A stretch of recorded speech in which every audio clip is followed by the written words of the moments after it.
ಇವತ್ತಿನ ದಿನಾಂಕ 27/12/2025. ಪ್ರಾತ ಮುರಳಿ ಬಾಪ್ ದಾದಾ ಮಧುಬನ. ಮಧುರ ಮಕ್ಕಳೇ, ನಿಮ್ಮ ದುಃಖದ ದಿನಗಳು ಈಗ ಪೂರ್ಣವಾಗುತ್ತಿದೆ. ನೀವೀಗ ಇಂತಹ ಪ್ರಪಂಚದಲ್ಲಿ ಹೋಗುತ್ತೀರಿ, ಎಲ್ಲಿ ಯಾವುದೇ ಅಪ್ರಾಪ್ತ ವಸ್ತು ಇರುವುದಿಲ್ಲ.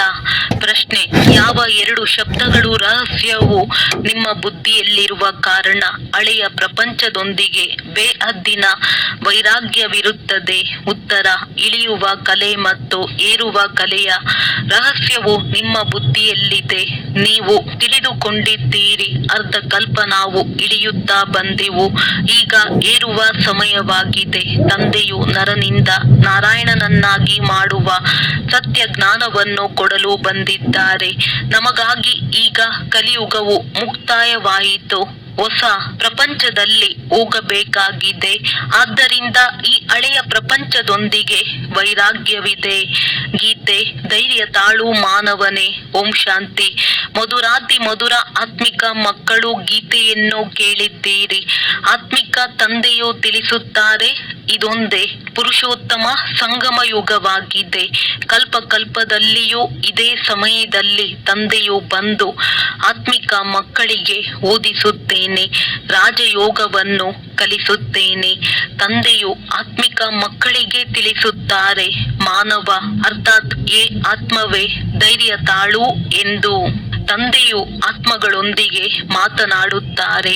ಈ ಶರೀರದ ಮಾಲೀಕನು ಆತ್ಮನಾಗಿದೆ. ಆತ್ಮವೇ ಹೇಳುತ್ತದೆ, ನಾನು ಅವಿನಾಶಿ ಆತ್ಮನಾಗಿದ್ದೇನೆ, ಈ ನನ್ನ ಶರೀರವು ವಿನಾಶಿಯಾಗಿದೆ. ಆತ್ಮಿಕ ತಂದೆಯು ತಿಳಿಸುತ್ತಾರೆ, ನಾನು ಒಂದೇ ಬಾರಿ ಕಲ್ಪದ ಸಂಗಮ ಯುಗದಲ್ಲಿ ಬಂದು ನೀವು ಮಕ್ಕಳಿಗೆ ಧೈರ್ಯ ಕೊಡುತ್ತೇನೆ. ಈಗ ಸುಖದ ದಿನಗಳು ಬರುತ್ತಿವೆ. ಈಗ ನೀವು ದುಃಖಧಾಮ ರೌರವ ನರಕದಲ್ಲಿದ್ದೀರಿ. ಕೇವಲ ನೀವಷ್ಟೇ ಅಲ್ಲ, ಇಡೀ ಪ್ರಪಂಚವು ರೌರವ ನರಕದಲ್ಲಿದೆ. ನೀವು ಮಕ್ಕಳು ಯಾರು ನನ್ನವರಾಗಿದ್ದೀರೋ ಅವರೆಲ್ಲರೂ ರೌರವ ನರಕದಿಂದ ಹೊರಬಂದು ಸ್ವರ್ಗದಲ್ಲಿ ಹೋಗುತ್ತಿದ್ದೀರಿ. ಸತ್ಯ ತ್ರೇತ ದ್ವಾಪರ ಯುಗವು ಕಳೆಯಿತು, ಕಲಿಯುಗವು ನಿಮಗಾಗಿ ಕಳೆದು ಹೋಯಿತು. ನಿಮಗೆ ಇದು ಪುರುಷೋತ್ತಮ ಸಂಗಮ ಯುಗವಾಗಿದೆ. ನೀವೀಗ ತಮೋ ಪ್ರಧಾನರಿಂದ ಸತೋ ಪ್ರಧಾನರಾಗುತ್ತಿದ್ದೀರಿ. ಆತ್ಮವು ಯಾವಾಗ ಸತೋ ಪ್ರಧಾನವಾಗಿ ಬಿಡುವುದೋ ಆಗ ಈ ಶರೀರವನ್ನು ಬಿಟ್ಟು ಬಿಡುವುದು. ಸತೋ ಪ್ರಧಾನ ಆತ್ಮಕ್ಕೆ ಸತ್ಯಯುಗದಲ್ಲಿ ಹೊಸ ಶರೀರ ಬೇಕು, ಅಲ್ಲಿ ಎಲ್ಲವೂ ಹೊಸದಾಗಿರುತ್ತದೆ. ತಂದೆಯು ತಿಳಿಸುತ್ತಾರೆ, ಮಕ್ಕಳೇ, ಈಗ ದುಃಖಧಾಮದಿಂದ ಸುಖಧಾಮದಲ್ಲಿ ಹೋಗಬೇಕಾಗಿದೆ. ಅದಕ್ಕಾಗಿ ಪುರುಷಾರ್ಥ ಮಾಡಬೇಕಾಗಿದೆ. ಸುಖಧಾಮದಲ್ಲಿ ಈ ಲಕ್ಷ್ಮೀನಾರಾಯಣರ ರಾಜ್ಯವಿತ್ತು. ನೀವು ನರನಿಂದ ನಾರಾಯಣನಾಗುವ ಪುರುಷಾರ್ಥ ಮಾಡುತ್ತೀರಿ. ಇದು ನರನಿಂದ ನಾರಾಯಣನಾಗುವ ಸತ್ಯ ಜ್ಞಾನವಾಗಿದೆ. ಭಕ್ತಿ ಮಾರ್ಗದಲ್ಲಿ ಪ್ರತಿ ಹುಣ್ಣಿಮೆಯ ದಿನದಂತೂ ಕಥೆಯನ್ನು ಕೇಳುತ್ತಾ ಬಂದಿದ್ದೀರಿ. ಆದರೆ ಅದು ಭಕ್ತಿ ಮಾರ್ಗವಾಗಿದೆ, ಅದಕ್ಕೆ ಸತ್ಯ ಮಾರ್ಗವೆಂದು ಹೇಳುವುದಿಲ್ಲ. ಜ್ಞಾನ ಮಾರ್ಗವು ಸತ್ಯವಾದ ಮಾರ್ಗವಾಗಿದೆ. ನೀವು ಏಣಿಯನ್ನು ಇಳಿಯುತ್ತಾ ಅಸತ್ಯ ಖಂಡದಲ್ಲಿ ಬರುತ್ತೀರಿ. ಈಗ ನಿಮಗೆ ತಿಳಿದಿದೆ, ಸತ್ಯ ತಂದೆಯಿಂದ ನಾವು ಈ ಜ್ಞಾನವನ್ನು ಪಡೆದು 21 ಜನ್ಮಗಳು ದೇವಿ ದೇವತೆಗಳಾಗುತ್ತೇವೆ. ನಾವೇ ಆಗಿದ್ದೆವು, ನಂತರ ಏಣಿಯನ್ನು ಇಳಿಯುತ್ತಾ ಬಂದೆವು. ಇಳಿಯುವ ಕಲೆ ಮತ್ತು ಏರುವ ಕಲೆಯ ರಹಸ್ಯವು ನಿಮ್ಮ ಬುದ್ಧಿಯಲ್ಲಿದೆ. ತಂದೆಯೇ ಬಂದು ನಮ್ಮನ್ನು ಪಾವನ ಮಾಡಿ ಎಂದು ಕರೆಯುತ್ತಾರೆ. ತಂದೆಯೊಬ್ಬರೇ ಪಾವನ ಮಾಡುವವರಾಗಿದ್ದಾರೆ. ತಂದೆಯು ತಿಳಿಸುತ್ತಾರೆ, ಮಕ್ಕಳೇ, ನೀವು ಸತ್ಯಯುಗದಲ್ಲಿ ವಿಶ್ವದ ಮಾಲೀಕರಾಗಿದ್ದೀರಿ. ಬಹಳ ಧನವಂತ, ಬಹಳ ಸುಖಿಯಾಗಿದ್ದೀರಿ. ಇನ್ನು ಸ್ವಲ್ಪವೇ ಸಮಯವಿದೆ. ಹಳೆಯ ಪ್ರಪಂಚದ ವಿನಾಶವು ಸನ್ಮುಖದಲ್ಲಿ ನಿಂತಿದೆ. ಹೊಸ ಪ್ರಪಂಚದಲ್ಲಿ ಒಂದು ರಾಜ್ಯ, ಒಂದು ಭಾಷೆ ಇತ್ತು. ಅದಕ್ಕೆ ಅದ್ವೈತ್ಯ ರಾಜ್ಯವೆಂದು ಹೇಳಲಾಗುತ್ತದೆ.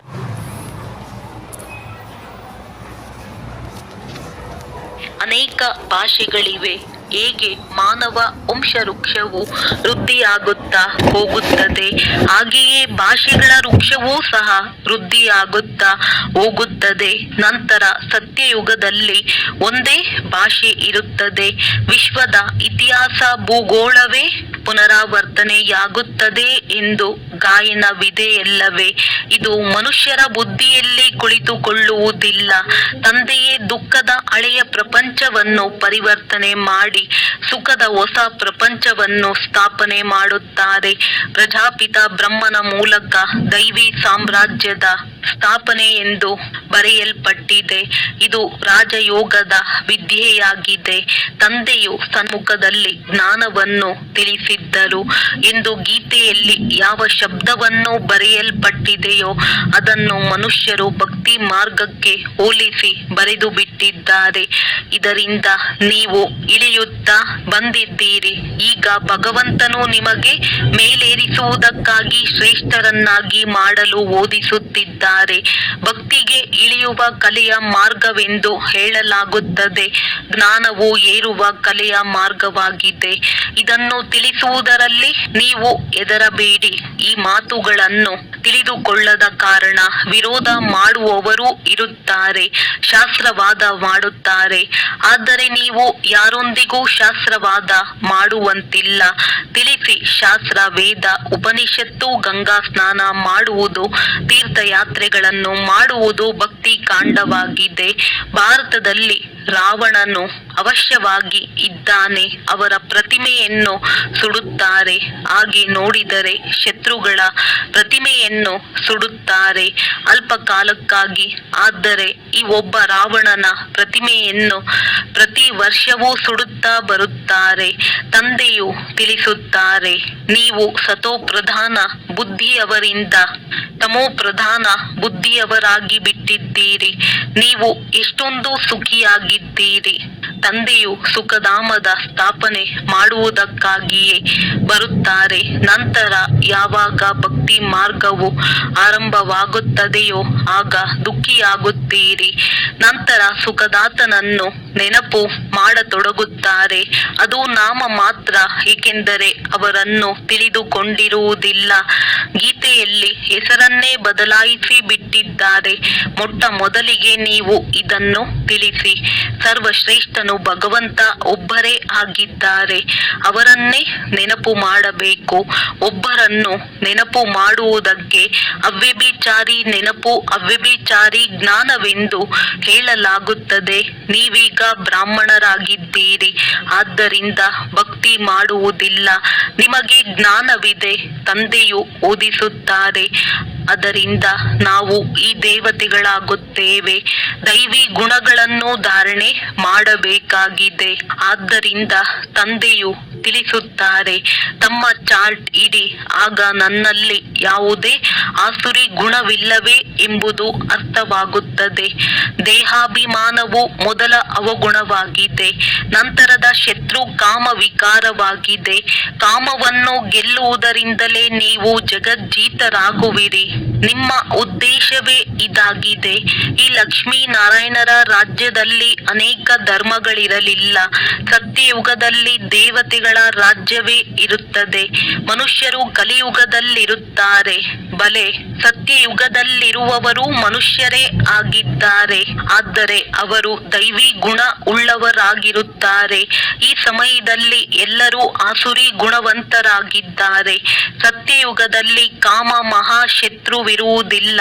ತಂದೆಯು ತಿಳಿಸುತ್ತಾರೆ, ಈ ಕಾಮ ಮಹಾಶತ್ರುವಿನ ಮೇಲೆ ಜಯ ಗಳಿಸಿದರೆ ನೀವು ಜಗಜ್ಜೀತರಾಗುವಿರಿ. ಅಲ್ಲಿ ರಾವಣನಿರುವುದಿಲ್ಲ. ಇದನ್ನು ಸಹ ಮನುಷ್ಯನು ತಿಳಿದುಕೊಳ್ಳುವುದಿಲ್ಲ. ಸತೋ ಪ್ರಧಾನ ಬುದ್ಧಿಯವರಿಂದ ಇಳಿಯುತ್ತಾ ತಮೋ ಪ್ರಧಾನ ಬುದ್ಧಿಯವರಾಗಿದ್ದೀರಿ. ಈಗ ಮತ್ತೆ ಸತೋ ಪ್ರಧಾನರಾಗಬೇಕಾಗಿದೆ. ಅದಕ್ಕಾಗಿ ಒಂದೇ ಔಷಧಿ ಸಿಗುತ್ತದೆ. ತಂದೆಯು ತಿಳಿಸುತ್ತಾರೆ, ತಮ್ಮನ್ನು ಆತ್ಮನೆಂದು ತಿಳಿದು ತಂದೆಯನ್ನು ನೆನಪು ಮಾಡಿ. ಆಗ ಜನ್ಮ ಜನ್ಮಾಂತರದ ಪಾಪಗಳು ಭಸ್ಮವಾಗುತ್ತದೆ. ನೀವು ಪಾಪಗಳನ್ನು ಭಸ್ಮ ಮಾಡಿಕೊಳ್ಳಲು ಕುಳಿತಿದ್ದೀರಿ ಅಂದ ಮೇಲೆ ಇನ್ನು ಮುಂದೆ ಪಾಪ ಮಾಡಬಾರದು. ಇಲ್ಲದಿದ್ದರೆ ಅದು 100ಕ್ಕೆ 100 ಪಟ್ಟು ಹೆಚ್ಚಾಗಿ ಬಿಡುವುದು. ವಿಕಾರದಲ್ಲಿ ಬಿದ್ದರೆ 100 ಪಟ್ಟು ಶಿಕ್ಷೆಯಾಗುತ್ತದೆ. ಅವರು ಮತ್ತೆ ಮೇಲೇರಲು ಕಷ್ಟವಾಗುತ್ತದೆ. ಮೊದಲನೇ ಶತ್ರುವು ಕಾಮ ವಿಕಾರವಾಗಿದೆ. 5ನೇ ಅಂತಸ್ತಿನಿಂದ ಕೆಳಗೆ ಬಿದ್ದರೆ ಮೂಳೆಗಳು ಪುಡಿ ಪುಡಿಯಾಗುತ್ತವೆ, ಬಹುಶಃ ಸಾಯಲೂಬಹುದು. ಮೇಲಿನಿಂದ ಬಿದ್ದರೆ ಒಮ್ಮೆಲೆ ಪುಡಿ ಪುಡಿಯಾಗಿ ಬಿಡುತ್ತಾರೆ. ಹಾಗೆಯೇ ತಂದೆಯೊಂದಿಗೆ ಮಾಡಿದ ಪ್ರತಿಜ್ಞೆಯನ್ನು ಮುರಿದು ಮತ್ತೆ ಮುಖ ಕಪ್ಪು ಮಾಡಿಕೊಂಡಿರೆಂದರೆ ಆಸುರಿ ಪ್ರಪಂಚದಲ್ಲಿ ಹೋದರು, ಇಲ್ಲಿಂದ ಸತ್ತು ಹೋದರು. ಅವರಿಗೆ ಬ್ರಾಹ್ಮಣರಲ್ಲ ಶೂದ್ರರೆಂದು ಹೇಳಲಾಗುತ್ತದೆ. ತಂದೆಯು ಎಷ್ಟು ಸಹಜವಾಗಿ ತಿಳಿಸುತ್ತಾರೆ. ಮೊದಲು ಈ ನಶೆ ಇರಬೇಕಲ್ಲವೇ? ಒಂದು ವೇಳೆ ಕೃಷ್ಣ ಭಗವಾನು ವಾಚವೆಂದೇ ತಿಳಿಯಿರಿ. ಅವರೂ ಸಹ ಓದಿಸಿ ತಮ್ಮ ಸಮಾನ ಮಾಡಿಕೊಳ್ಳುತ್ತಾರಲ್ಲವೇ? ಆದರೆ ಕೃಷ್ಣನಂತೂ ಭಗವಂತನಾಗಲು ಸಾಧ್ಯವಿಲ್ಲ. ಕೃಷ್ಣನು ಪುನರ್ಜನ್ಮದಲ್ಲಿ ಬರುತ್ತಾನೆ. ತಂದೆಯು ತಿಳಿಸುತ್ತಾರೆ, ನಾನೇ ಪುನರ್ಜನ್ಮ ರಹಿತನಾಗಿದ್ದೇನೆ.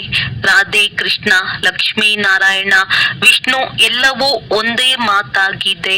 ವಿಷ್ಣುವಿನ 2 ರೂಪಗಳು ಲಕ್ಷ್ಮೀನಾರಾಯಣರಾಗಿದ್ದಾರೆ ಮತ್ತು ಲಕ್ಷ್ಮೀನಾರಾಯಣರ ಬಾಲ್ಯವೇ ರಾಧೆ ಕೃಷ್ಣರಾಗಿದ್ದಾರೆ. ಬ್ರಹ್ಮನ ರಹಸ್ಯವನ್ನು ತಿಳಿಸಿದ್ದಾರೆ. ಬ್ರಹ್ಮ ಸರಸ್ವತಿ ಸೋ ಲಕ್ಷ್ಮೀ ನಾರಾಯಣ. ಈಗ ಇವರು ವರ್ಗಾಯಿತರಾಗುತ್ತಾರೆ. ಅಂತಿಮ ಜನ್ಮದ ಹೆಸರು ಇವರಿಗೆ ಬ್ರಹ್ಮನೆಂದು ಕೊಟ್ಟಿದ್ದಾರೆ. ಬಾಕಿ ಈ ಬ್ರಹ್ಮನನ್ನು ನೋಡಿ ಒಮ್ಮೆಲೆ ಕಲಿಯುಗದಲ್ಲಿ ನಿಂತಿದ್ದಾರೆ. ಇವರೇ ಮತ್ತೆ ತಪಸ್ಸು ಮಾಡಿ ಕೃಷ್ಣ ಅಥವಾ ಶ್ರೀನಾರಾಯಣನಾಗುತ್ತಾರೆ. ವಿಷ್ಣುವೆಂದು ಹೇಳಿದಾಗ ಅವರಲ್ಲಿ ಇಬ್ಬರು ಬಂದು ಬಿಡುತ್ತಾರೆ. ಬ್ರಹ್ಮನ ಮಗಳು ಸರಸ್ವತಿಯಾಗಿದ್ದಾರೆ. ಈ ಮಾತುಗಳನ್ನು ಯಾರೂ ತಿಳಿದುಕೊಳ್ಳಲು ಸಾಧ್ಯವಿಲ್ಲ. ಬ್ರಹ್ಮನಿಗೂ 4 ಭುಜಗಳನ್ನು ತೋರಿಸುತ್ತಾರೆ. ಏಕೆಂದರೆ ಪ್ರವೃತ್ತಿ ಮಾರ್ಗವಲ್ಲವೇ? ನಿವೃತ್ತಿ ಮಾರ್ಗದವರು ಈ ಜ್ಞಾನವನ್ನು ಕೊಡಲು ಸಾಧ್ಯವಿಲ್ಲ. ಅನೇಕರನ್ನು ವಿದೇಶದಿಂದ ಕರೆದುಕೊಂಡು ಬರುತ್ತಾರೆ. ನಾವು ಪ್ರಾಚೀನ ರಾಜಯೋಗವನ್ನು ಕಲಿಯೋಣವೆಂದು. ಆದರೆ ಸನ್ಯಾಸಿಗಳು ರಾಜಯೋಗವನ್ನು ಕಲಿಸಲು ಸಾಧ್ಯವಿಲ್ಲ. ಈಗ ಈಶ್ವರನು ಬಂದಿದ್ದಾರೆ. ನೀವೀಗ ಈಶ್ವರನ ಮಕ್ಕಳು, ಈಶ್ವರಿಯ ಸಂಪ್ರದಾಯದವರಾಗಿದ್ದೀರಿ. ಈಶ್ವರನು ನಿಮಗೆ ಓದಿಸಲು ಬಂದಿದ್ದಾರೆ. ರಾಜಯೋಗವನ್ನು ಕಲಿಸುತ್ತಿದ್ದಾರೆ. ಅವರು ನಿರಾಕಾರನಾಗಿದ್ದಾರೆ. ಬ್ರಹ್ಮರವರ ಮೂಲಕ ನಿಮ್ಮನ್ನು ತನ್ನವರನ್ನಾಗಿ ಮಾಡಿಕೊಂಡಿದ್ದಾರೆ. ನೀವು ಅವರಿಗೆ ಬಾಬಾ ಬಾಬಾ ಎಂದು ಹೇಳುತ್ತೀರಿ. ಈ ಬ್ರಹ್ಮರವರು ಮಧ್ಯವರ್ತಿಯಾಗಿದ್ದಾರೆ. ಭಾಗ್ಯಶಾಲಿ ರಥವಾಗಿದ್ದಾರೆ. ಇವರ ಮೂಲಕ ತಂದೆಯು ನಿಮಗೆ ಓದಿಸುತ್ತಾರೆ. ನೀವು ಸಹ ಪತಿತರಿಂದ ಪಾವನರಾಗುತ್ತೀರಿ. ಮನುಷ್ಯರಿಂದ ದೇವತೆಗಳನ್ನಾಗಿ ಮಾಡಲು ತಂದೆಯು ಓದಿಸುತ್ತಾರೆ. ಈಗಂತೂ ರಾವಣ ರಾಜ್ಯ ಆಸುರಿ ಸಂಪ್ರದಾಯವಿದೆಯಲ್ಲವೇ? ನೀವೀಗ ಈಶ್ವರಿಯ ಸಂಪ್ರದಾಯದವರಾಗಿದ್ದೀರಿ.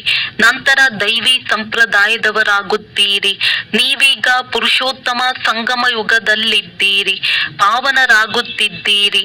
ಆ ಸನ್ಯಾಸಿಗಳಾದರೆ ಮನೆ ಮಠವನ್ನು ಬಿಟ್ಟು ಹೋಗುತ್ತಾರೆ. ಇಲ್ಲಿ ತಂದೆಯು ತಿಳಿಸುತ್ತಾರೆ, ಬಲೆ ಸ್ತ್ರೀ ಪುರುಷರು ಮನೆಯಲ್ಲಿ ಒಟ್ಟಿಗೆ ಇರಿ. ಆದರೆ ಸ್ತ್ರೀಯು ನಾಗಿನಿಯಾಗಿದ್ದಾಳೆ. ಆದ್ದರಿಂದ ನಾವು ಅವರಿಂದ ಬೇರೆಯಾದರೆ ಮುಕ್ತರಾಗಿ ಬಿಡುತ್ತೇವೆಂದು ತಿಳಿಯಬೇಡಿ. ನೀವು ಓಡಿ ಹೋಗುವಂತಿಲ್ಲ. ಅದು ಹದ್ದಿನ ಸನ್ಯಾಸವಾಗಿದೆ. ಆದ್ದರಿಂದ ಅವರು ಗೃಹಸ್ಥವನ್ನು ಬಿಡಿಸುತ್ತಾರೆ. ನೀವು ಇಲ್ಲಿಯೇ ಕುಳಿತಿದ್ದೀರಿ. ಆದರೆ ನಿಮಗೆ ಈ ವಿಕಾರಿ ಪ್ರಪಂಚದೊಂದಿಗೆ ವೈರಾಗ್ಯವಿದೆ. ಇವೆಲ್ಲ ಮಾತುಗಳನ್ನು ನೀವು ಚೆನ್ನಾಗಿ ಧಾರಣೆ ಮಾಡಿಕೊಳ್ಳಬೇಕಾಗಿದೆ. ಬರೆದಿಟ್ಟುಕೊಳ್ಳಬೇಕು ಮತ್ತು ವ್ರತವನ್ನಿಡಬೇಕಾಗಿದೆ. ದೈವಿ ಗುಣಗಳನ್ನು ಧಾರಣೆ ಮಾಡಿಕೊಳ್ಳಬೇಕಾಗಿದೆ. ಶ್ರೀಕೃಷ್ಣನು ಗುಣಗಾಯನ ಮಾಡುತ್ತಾರಲ್ಲವೇ, ಇದು ನಿಮ್ಮ ಗುರಿ ಧ್ಯೇಯವಾಗಿದೆ. ತಂದೆಯು ಆ ರೀತಿ ಆಗುವುದಿಲ್ಲ, ನಿಮ್ಮನ್ನು ಮಾಡುತ್ತಾರೆ. ಮತ್ತೆ ಅರ್ಧ ಕಲ್ಪದ ನಂತರ ನೀವು ತಮೋ ಪ್ರಧಾನರಾಗುತ್ತೀರಿ, ನಾನಾಗುವುದಿಲ್ಲ. ಈ ಬ್ರಹ್ಮರವರು ಆಗುತ್ತಾರೆ. 84 ಜನ್ಮಗಳನ್ನು ಇವರೇ ತೆಗೆದುಕೊಂಡಿದ್ದಾರೆ. ಇವರೂ ಸಹ ಈಗ ಸತೋ ಪ್ರಧಾನರಾಗಬೇಕಾಗಿದೆ. ಇವರು ಪುರುಷಾರ್ಥಿಯಾಗಿದ್ದಾರೆ. ಹೊಸ ಪ್ರಪಂಚಕ್ಕೆ ಸತೋ ಪ್ರಧಾನವೆಂದು ಹೇಳುತ್ತಾರೆ. ಪ್ರತಿಯೊಂದು ವಸ್ತು ಮೊದಲು ಸತೋ ಪ್ರಧಾನ, ನಂತರ ಸತೋ ರಜೋ ತಮೋದಲ್ಲಿ ಬರುತ್ತದೆ. ಚಿಕ್ಕ ಮಕ್ಕಳಿಗೂ ಸಹ ಮಹಾತ್ಮರೆಂದು ಹೇಳಲಾಗುತ್ತದೆ, ಏಕೆಂದರೆ ಅವರಲ್ಲಿ ವಿಕಾರವಿರುವುದಿಲ್ಲ. ಆದ್ದರಿಂದ ಅವರನ್ನು ಹೂಗಳೆಂದು ಹೇಳಲಾಗುತ್ತದೆ. ಸನ್ಯಾಸಿಗಳಿಗಿಂತಲೂ ಚಿಕ್ಕ ಮಕ್ಕಳಿಗೆ ಉತ್ತಮರೆಂದು ಹೇಳಲಾಗುತ್ತದೆ, ಏಕೆಂದರೆ ಸನ್ಯಾಸಿಗಳಾದರೂ ಗೃಹಸ್ಥದ ಅನುಭವ ಮಾಡಿ ನಂತರ ಸನ್ಯಾಸ ಮಾಡುತ್ತಾರೆ. ಪಂಚವಿಕಾರಗಳ ಅನುಭವವಿದೆ, ಆದರೆ ಮಕ್ಕಳಿಗೆ ಏನೂ ತಿಳಿದಿರುವುದಿಲ್ಲ. ಆದ್ದರಿಂದ ಮಕ್ಕಳನ್ನು ನೋಡಿ ಖುಷಿಯಾಗುತ್ತದೆ. ಚೈತನ್ಯ ಹೂಗಳಾಗಿದ್ದಾರೆ, ತಮ್ಮದಂತೂ ಪ್ರವೃತ್ತಿ ಮಾರ್ಗವಾಗಿದೆ. ಈಗ ನೀವು ಮಕ್ಕಳು ಈ ಹಳೆಯ ಪ್ರಪಂಚದಿಂದ ಹೊಸ ಪ್ರಪಂಚದಲ್ಲಿ ಹೋಗಬೇಕಾಗಿದೆ. ಅಮರ ಲೋಕದಲ್ಲಿ ಹೋಗುವುದಕ್ಕಾಗಿ ನೀವೆಲ್ಲರೂ ಪುರುಷಾರ್ಥ ಮಾಡುತ್ತೀರಿ. ಮೃತ್ಯು ಲೋಕದಿಂದ ವರ್ಗಾವಣೆಯಾಗುತ್ತೀರಿ. ದೇವತೆಯಾಗಬೇಕಾಗಿದೆ ಅಂದ ಮೇಲೆ ಅದಕ್ಕಾಗಿ ಈಗ ಪರಿಶ್ರಮ ಪಡಬೇಕಾಗಿದೆ. ಪ್ರಜಾಪಿತ ಬ್ರಹ್ಮನ ಮಕ್ಕಳು ಸಹೋದರ ಸಹೋದರಿಯರಾಗಿ ಬಿಡುತ್ತಾರೆ. ಸಹೋದರ ಸಹೋದರಿಯರಂತೂ ಆಗಿದ್ದೀರಲ್ಲವೇ. ಪ್ರಜಾಪಿತ ಬ್ರಹ್ಮನ ಸಂತಾನರು ಪರಸ್ಪರ ಏನಾದರೂ ಪ್ರಜಾಪಿತ ಬ್ರಹ್ಮನ ಗಾಯನವಿದೆ. ಎಲ್ಲಿಯವರೆಗೆ ಪ್ರಜಾಪಿತ ಬ್ರಹ್ಮನ ಮಕ್ಕಳಾಗುವುದಿಲ್ಲವೋ ಅಲ್ಲಿಯವರೆಗೆ ಸೃಷ್ಟಿಯ ರಚನೆ ಹೇಗಾಗುವುದು? ಪ್ರಜಾಪಿತ ಬ್ರಹ್ಮನಿಗೆ ಎಲ್ಲರೂ ಆತ್ಮಿಕ ಮಕ್ಕಳಾಗಿದ್ದೀರಿ. ಆ ಬ್ರಾಹ್ಮಣರು ದೈಹಿಕ ಯಾತ್ರೆ ಮಾಡುವವರಾಗಿದ್ದಾರೆ. ನೀವು ಆತ್ಮಿಕ ಯಾತ್ರಿಕರಾಗಿದ್ದೀರಿ. ಅವರು ಪತಿತರು, ನೀವು ಪಾವನರಾಗಿದ್ದೀರಿ. ಅವರು ಪ್ರಜಾಪಿತನ ಸಂತಾನರಲ್ಲ, ಇದನ್ನು ನೀವು ತಿಳಿದುಕೊಂಡಿದ್ದೀರಿ. ಸಹೋದರ ಸಹೋದರಿಯರೆಂದು ತಿಳಿದಾಗ ವಿಕಾರದಲ್ಲಿ ಹೋಗುವುದಿಲ್ಲ. ತಂದೆಯೂ ಸಹ ಹೇಳುತ್ತಾರೆ, ಮಕ್ಕಳೇ ಎಚ್ಚರಿಕೆಯಿಂದಿರಿ. ನನ್ನ ಮಕ್ಕಳಾಗಿಯೂ ಯಾವುದೇ ಪತಿತ ಕೆಲಸ ಮಾಡಬೇಡಿ, ಇಲ್ಲದಿದ್ದರೆ ಕಲ್ಲು ಬುದ್ಧಿಯವರಾಗಿ ಬಿಡುತ್ತೀರಿ. ಇಂದ್ರ ಸಭೆಯ ಕಥೆಯೂ ಇದೆ. ಶೂದ್ರರನ್ನು ಕರೆತಂದಾಗ ಇಂದ್ರ ಸಭೆಯಲ್ಲಿ ಅವರ ದುರ್ಗಂಧವು ಬರತೊಡಗಿತು. ಆಗ ಪತಿತರನ್ನು ಇಲ್ಲಿಗೆ ಏಕೆ ಕರೆತಂದಿದ್ದೀರಿ ಎಂದು ಅವರಿಗೆ ಶಾಪ ಕೊಟ್ಟರು. ವಾಸ್ತವದಲ್ಲಿ ಈ ಸಭೆಯಲ್ಲಿಯೂ ಯಾರೂ ಪತಿತರು ಬರುವಂತಿಲ್ಲ. ಬಲೆ ತಂದೆಗೆ ತಿಳಿಯದಿರಲಿ. ಹೀಗೆ ಮಾಡುವವರು ತಮ್ಮದೇ ನಷ್ಟ ಮಾಡಿಕೊಳ್ಳುತ್ತೀರಿ. ಇನ್ನು 100 ಪಟ್ಟು ಶಿಕ್ಷೆಯಾಗುತ್ತದೆ. ಪತಿತರಿಗೆ ಪ್ರವೇಶವಿಲ್ಲ. ಅವರಿಗಾಗಿ ವಿಸಿಟಿಂಗ್ ರೂಮ್ ಸರಿಯಾಗಿದೆ. ಯಾವಾಗ ಪಾವನರಾಗುವ ಗ್ಯಾರಂಟಿ ಕೊಡುವರೋ, ದೈವಿ ಗುಣಗಳನ್ನು ಧಾರಣೆ ಮಾಡುವರೋ ಆಗಲೇ ಪ್ರವೇಶವಿದೆ. ದೈವಿ ಗುಣಗಳನ್ನು ಧಾರಣೆ ಮಾಡಿಕೊಳ್ಳುವುದರಲ್ಲಿ ಸಮಯ ಹಿಡಿಸುತ್ತದೆ. ಪಾವನರಾಗುವ ಒಂದೇ ಪ್ರತಿಜ್ಞೆ ಇದೆ. ಇದನ್ನು ತಿಳಿಸಿದ್ದಾರೆ. ದೇವತೆಗಳು ಮತ್ತು ಪರಮಾತ್ಮನ ಮಹಿಮೆಯು ಬೇರೆ ಬೇರೆಯಾಗಿದೆ. ಪತಿತ ಪಾವನ, ಮುಕ್ತಿದಾತ, ಮಾರ್ಗದರ್ಶಕನು ತಂದೆಯೇ ಆಗಿದ್ದಾರೆ.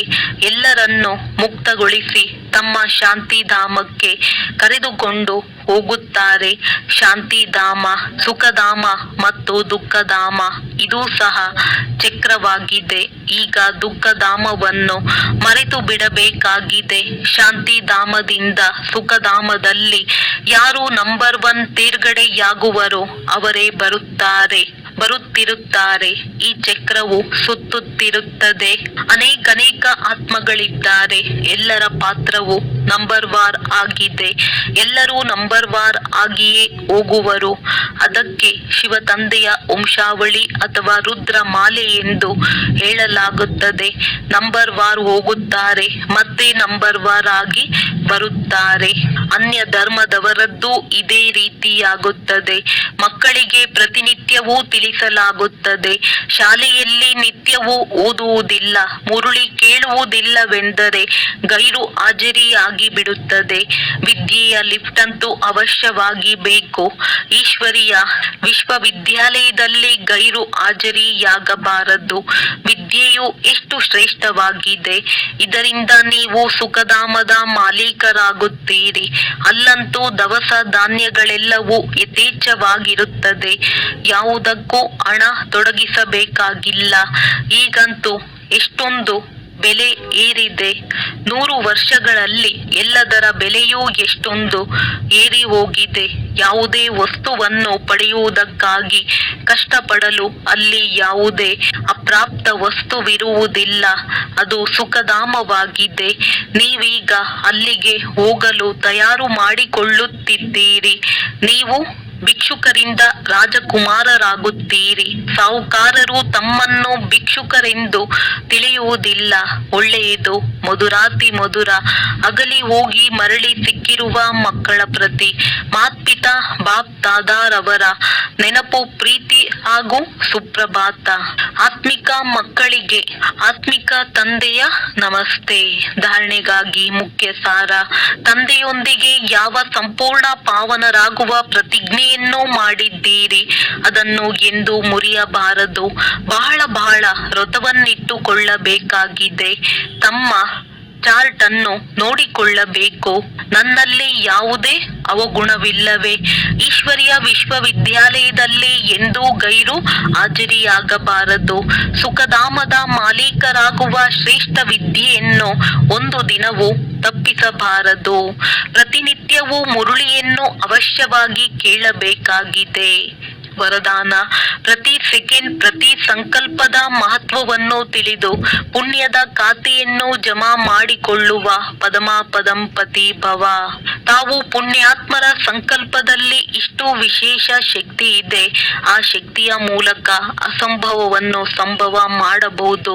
ಹೇಗೆ ಇತ್ತೀಚಿನ ಯಂತ್ರಗಳ ಮೂಲಕ ಬಂಜರು ಭೂಮಿಯನ್ನು ಹಚ್ಚ ಹಸಿರನ್ನಾಗಿ ಮಾಡಿಬಿಡುತ್ತಾರೆ, ಬೆಟ್ಟಗಳ ಮೇಲೂ ಹೂವು ಅರಳಿಸಿ ಬಿಡುತ್ತಾರೆ, ಹಾಗೆಯೇ ತಾವು ತಮ್ಮ ಶ್ರೇಷ್ಠ ಸಂಕಲ್ಪಗಳ ಮೂಲಕ ಭರವಸೆ ಇಲ್ಲದಿರುವವರಿಗೆ ಭರವಸೆಯನ್ನು ಉತ್ಪನ್ನ ಮಾಡಬಹುದು. ಅದಕ್ಕಾಗಿ ಕೇವಲ ಪ್ರತಿ ಸೆಕೆಂಡ್ ಪ್ರತಿ ಸಂಕಲ್ಪದ ಮೌಲ್ಯವನ್ನು ತಿಳಿದು ಸಂಕಲ್ಪ ಮತ್ತು ಸೆಕೆಂಡ್ ಅನ್ನು ಉಪಯೋಗಿಸುತ್ತಾ ಪುಣ್ಯದ ಖಾತೆಯನ್ನು ಜಮಾ ಮಾಡಿರಿ. ತಮ್ಮ ಸಂಕಲ್ಪದ ಶಕ್ತಿಯು ಇಷ್ಟು ಶ್ರೇಷ್ಠವಾಗಿದೆ. ಆ ಒಂದು ಸಂಕಲ್ಪವೂ ಸಹ ಪತಿಯನ್ನಾಗಿ ಮಾಡಿಬಿಡುತ್ತದೆ. ಸ್ಲೋಗನ್. ಪ್ರತಿಯೊಂದು ಕರ್ಮವನ್ನು ಅಧಿಕಾರಿ ಎನ್ನುವ ನಿಶ್ಚಯ ಮತ್ತು ನಶೆಯಿಂದ ಮಾಡುತ್ತೀರೆಂದರೆ ಪರಿಶ್ರಮವು ಸಮಾಪ್ತಿಯಾಗಿ ಬಿಡುತ್ತದೆ. ಅವ್ಯಕ್ತ ಸೂಚನೆ. ಈಗ ಸಂಪನ್ನ ಅಥವಾ ಕರ್ಮಾತೀತರಾಗುವುದರಲ್ಲಿ ತತ್ಪರರಾಗಿರಿ. ಕರ್ಮಾತೀತ ಸ್ಥಿತಿಯನ್ನು ಪಡೆಯಲು ವಿಶೇಷ ಸ್ವಯಂನಲ್ಲಿ ಸಂಕ್ಷಿಪ್ತಗೊಳಿಸುವ ಮತ್ತು ಸಮಾವೇಶಿಸುವ ಶಕ್ತಿ ಧಾರಣೆ ಮಾಡುವುದು ಅವಶ್ಯಕವಾಗಿದೆ. ಕರ್ಮ ಬಂಧನ ಆತ್ಮರು ಎಲ್ಲಿದ್ದಾರೆ ಅಲ್ಲಿಯೇ ಕಾರ್ಯ ಮಾಡಬಹುದು ಮತ್ತು ಕರ್ಮಾತೀತ ಆತ್ಮರು ಒಂದೇ ಸಮಯದಲ್ಲಿ 4 ಕಡೆ ತಮ್ಮ ಸೇವೆಯ ಪಾತ್ರ ಅಭಿನಯಿಸಬಹುದು. ಏಕೆಂದರೆ ಕರ್ಮಾತೀತರಾಗಿದ್ದಾರೆ. ಅವರ ಗತಿ ಬಹಳ ತೀವ್ರವಾಗಿರುತ್ತದೆ. ಸೆಕೆಂಡಿನಲ್ಲಿ ಎಲ್ಲಿ ಬೇಕೋ ಅಲ್ಲಿ ತಲುಪಬಹುದು. ಅಂದಾಗ ಈ ಅನುಭೂತಿಯನ್ನು ಹೆಚ್ಚಿಸಿ. ಒಳ್ಳೆಯದು. ಓಂ ಶಾಂತಿ. ಓಂ